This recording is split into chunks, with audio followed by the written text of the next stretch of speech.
સીતારાम, જય શ્રી કૃષ્ણ ને જય માતાજી બધાઈને। તો ફરી પાછી આવી ગઈ છે તમારા માટે નવી રેસીપી લઈને। તો આજે આપણે બનાવવાનો છે દૂધીનો હલવો।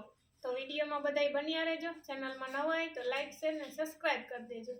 તો શરૂ કરીએ આજની રેસીપી। તો દૂધીનો હલવો બનાવવા માટે મેં અહીંયા નાની સાઈઝની અને મોટી સાઈઝની બંને દૂધી લઈ લીધી છે। અને જો આપણી પાસે નાની દૂધી ના હોય તો મોટી દૂધીનો આપણે ઉપયોગ કરી શકીએ છીએ। બહુ જ મોટી હતી, મેં એના 3 ભાગ કરી લીધા છે। તો પહેલા આપણે મોટી દૂધીનો ઉપયોગ કરીએ અને એની છાલ આપણે ઉપરની ઉતારી લઈએ। તો આ રીતના બધી જ દૂધીમાંથી આપણે ઉપરની છાલ કાઢી નાખવાની છે। અને મેં અહીંયા ખમણવા માટે મીડિયમ સાઈઝના કાણાવાળી ખમણી લઈ લીધી છે। તમે કોઈ પણ ખમણીનો ઉપયોગ કરી શકો છો, પણ મોટા કાણાવાળી હોય તો વધારે સારું।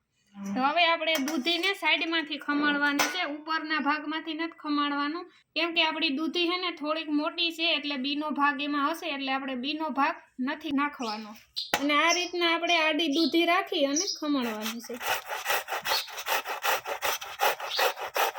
અને બી વાળો ભાગ આવી જાય ત્યાંથી આપણે ફેરવી નાખવાની છે દૂધી।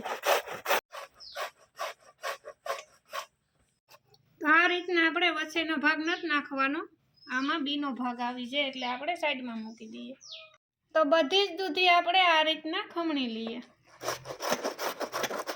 તો આપણી દૂધીનું ખમણ થઈ ગયું છે તૈયાર। એ જ ખમણીમાં મેં પાછું ખમણ નાખી દીધું છે દૂધીનું। તો આ રીતના આપણે બધું જ પાણી દૂધીમાંથી કાઢી નાખવાનું છે। અને આપણે આખું પાણી નથી કાઢવાનું, 25% રાખવાનું છે, 75% આપણે પાણી કાઢી નાખવાનું છે। અને પાણી કાઢવાનું કારણ એ છે કે આપણે જો પાણી ના કાઢીએ તો શેકાવામાં બહુ જ વાર લાગે, અને પાણી આપણે અડધું જાજુ આપણે પાણી કાઢી નાખીએ દૂધીમાંથી તો શેકાવામાં એટલો ટાઈમ ના લાગે। તો આપણું ખમણ તૈયાર થઈ ગયું છે। અને હવે આપણે હલવો બનાવવા માટે શું શું વસ્તુ જોઈએ એ હું તમને બધું બતાવી દઉં।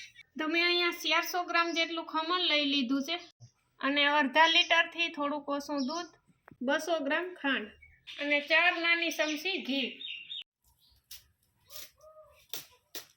તો આપણું ઘી ગરમ થઈ ગયું છે, હવે આપણે નાખી દઈએ ખમણ।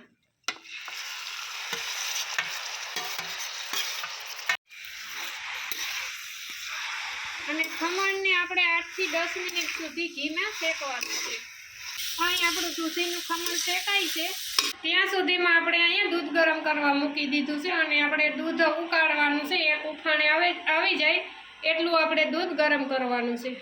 તો 8 થી 10 મિનિટ જેવું થઈ ગયું છે અને કમ્પ્લીટ આપણું ખમણ શેકાઈ ગયું છે। અને આપણે જે અહીંયા દૂધ ગરમ કરીને રાખ્યું હવે આપણે દૂધ એડ કરી દઈએ। અને દૂધ આપણે અડધા લીટરથી થોડુંક ઓછું હતું એટલે આપણે જોતું દૂધ નાખવાનું છે, ભેગુંથી નથી નાખી દેવાનું। તો આપણે અડધા લીટરથી થોડુંક ઓછું દૂધ હતું તો બધું જ દૂધને એડ કરી દીધું છે। હવે બધું જ દૂધ આપણે બાળી નાખવાનું છે। ગેસ ઉપર કરતા હોય તો ગેસની ફ્લેમ મીડિયમ રાખી અને આપણે દૂધ બાળવાનું છે। અને દૂધ નાખ્યા પછી 2 મિનિટ પછી આપણે ખાંડ એડ કરવાની છે। તો અહીંયા મેં 200 ગ્રામ જેટલી ખાંડ લઈ લીધી છે। ખાંડ તમે તમારા ટેસ્ટ પ્રમાણે એડ કરી શકો છો। તો મેં અહીંયા 3 થી 4 એલચી લઈ લીધા છે અને ચપટી ખાંડ એડ કરી છે, જેથી કરી અને આપણા એલચી ખંડાઈ જાય અને સારી રીતે પાવડર થઈ જાય। તો 10 મિનિટ જેવું થઈ ગયું છે અને તમે જોઈ શકો છો આપણું દૂધ બળી ગયું છે। હજી આપણે 5 થી 7 મિનિટ જેવો ટાઈમ લાગશે। તો દૂધ નાખ્યા પછી આપણે ટોટલ 15 મિનિટ જેવું થઈ ગયું છે અને આપણો દૂધીનો હલવો થઈ ગયો છે તૈયાર। તમે જોઈ શકો છો બધું જ દૂધ બળી ગયું છે અને સાઈડમાંથી ઘી છૂટું પડતું જાય છે। તો હવે આપણે બકડિયાને ઉતારી લઈએ નીચે।